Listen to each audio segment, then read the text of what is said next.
আমরা স্টুডেন্ট যারা আছি বেশিরভাগ ক্ষেত্রে মেয়েরা নিজেদের স্বাস্থ্য নিয়ে সচেতন না, কনসার্ন থাকে না। আমার ব্যস্ততার জন্য আমি নিজের দিকে তাকানোর টাইম পাই না।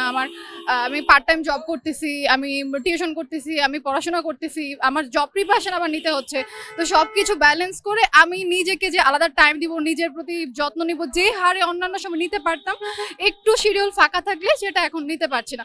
আমি আমার ব্যস্ততার জন্য নিতে পারছি না। আমাদের দেশে অনেকেই হতে পারে যে তারা জানাশোনাটা কম, সে কারণে হতে পারে, কারো ফাইন্যান্সিয়াল ইস্যুস হতে পারে, কারো ফ্যামিলি ইস্যুস হতে পারে। এটা ডিপেন্ড করে অ্যাকচুয়ালি। আপনি তো সবাইকে ধরেন একটা প্রেক্ষাপটে ফেলতে পারবেন না। আমি আমার জন্য থেকে টাইম ম্যানেজ করতে পারছি না, দেড়শো আমি আমার যত্ন নিতে পারছি না, স্বাস্থ্য নিয়ে আমি খেয়াল থাকতে পারছি না, দেড়শো। আমি শুধুমাত্র চাকরিতে ব্যস্ত থাকি, ফুল টাইম জব করছি, আমি 9টা থেকে 5টা ফুল টাইম জব করছি। আমি আমার ফিরে এসে আমি আমার হেলথ নিয়ে, ফ্যামিলি নিয়ে ব্যস্ত থাকতে পারছি। কিন্তু হয় কি, আমি অফিস শেষ করে এসে আমার আবার পড়াশোনা করতে হচ্ছে, আমার অ্যাসাইনমেন্ট করতে হচ্ছে, এক্সাম প্রিপারেশন নিতে হচ্ছে, আমি IELTS দিব, সেটা প্রিপারেশন নিব কিনা ভাবছি, আমি অন্যান্য জবে ট্রাই করবো কিনা সেটা প্রিপারেশনের জন্য আমাকে ঘাটতে হচ্ছে। আমি যেহেতু একটা প্রাইভেট প্ল্যাটফর্মে কন্টেন্ট, মানে একটা ক্রিয়েটিভ জনটাতে কাজ করছি, সেটা নিয়ে আমাকে রিসার্চ করতে হচ্ছে। তো আমার টাইমটা একটু কম পাচ্ছি, আমাকে আবার ঘুমাইতে হবে 8 ঘন্টা, নিজের সবকিছু মেনটেন করতে হলে।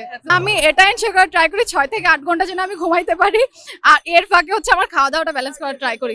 আমাকে দেখলেই বোঝা যায় যে আমি হয়তো ফিজিক্যাল অতটা ফিট না, বাট ওকে, আমি সবকিছু ব্যালেন্স করে চলতে পারছি। আমরা যারা ঢাকায় আছি, আমরা যারা স্টুডেন্ট আছি, তারা আমরা অনেকেই অনেক ব্যাপারে অনেক সচেতন। আমি যদি আমার ক্যাম্পাসের কথা বলি, আমার ক্যাম্পাসে অনেক মেয়েরা আছে, আমরা যারা অনেক ফার্স্ট, অনেক কিছু নিয়ে বুঝি, জানি, নিজেদের ব্যাপারে কনসার্ন থাকি। অনেকে জানিই না।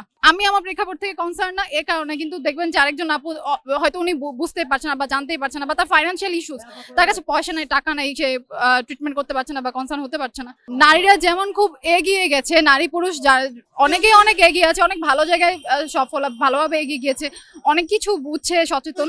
কিন্তু যেটা হয়তো পার্সেন্টেজ ইস্যুজ আছে, এরকম অনেকেই আছে যারা এই ব্যাপারগুলো বুঝতেই পারছে না, কনসার্ন না। যেমন আমি যদি মেয়েদের শারীরিক ইস্যু নিয়ে আপনার সাথে কথা বলি, আমি ফ্লুয়েন্টলি কথা বলতে পারবো, আমার কোনো হেজিটেশন ফিল করবো না, আমি হেজিটেট ফিল করবো না। কিন্তু হতে পারে যে মফস্বল বা একটা গ্রামের মেয়ে সে হেজিটেট ফিল করতে পারে।